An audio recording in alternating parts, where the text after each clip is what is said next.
Genesis Kabanata 9. Ang tipan ng Diyos kay Noe at ang tanda ng bahaghari pagkatapos ng bagyo.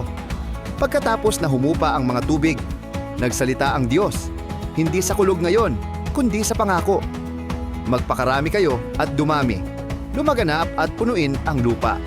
Ang parehong mga salitang ibinigay ng Diyos kay Adan.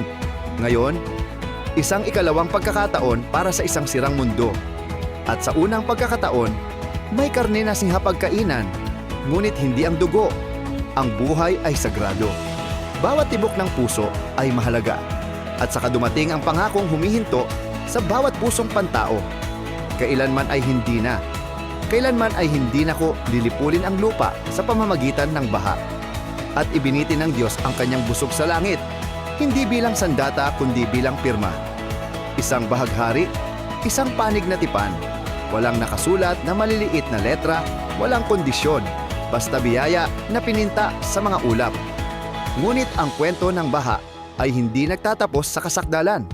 Nagtanim si Noe ng ubasan, uminom siya ng labis, nahiga siyang walang damit, isang anak ang dumusta sa kanya, at isang sumpa ang bumagsak kay Canaan. Nakikita mo, ang kasalanan ay hindi nalunod sa baha. Lumangoy ito. Pumasok ito sa arko kasama si Noe at ang kanyang pamilya.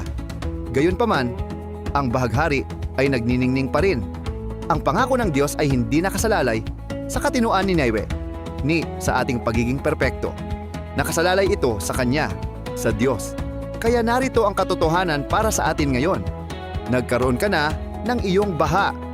Ang pagkabigo na iyon, ang kahihiyang iyon, ang sandaling iyon na nais mong burahin, hindi naghihintay ang Diyos na linisin mo ang iyong sarili muna. Nilagdaan na niya ang tipan. Ang bahaghari ay lilitaw pa rin pagkatapos ng iyong bagyo. Hanapin mo ito. Hanapin mo ito sa isang talatang hindi ka bibitawan.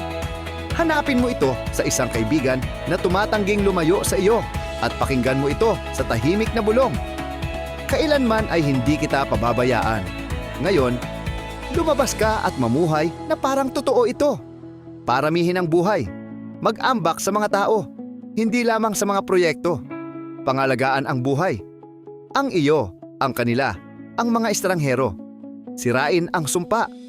Tanggihan na ipasa ang pait ngayon. Hakbang sa tipan. Tanggapin ang bagong simula. At hayaan ang Diyos na nagbibitin ng mga bahaghari na magbitin ng pag-asa sa iyong kwento.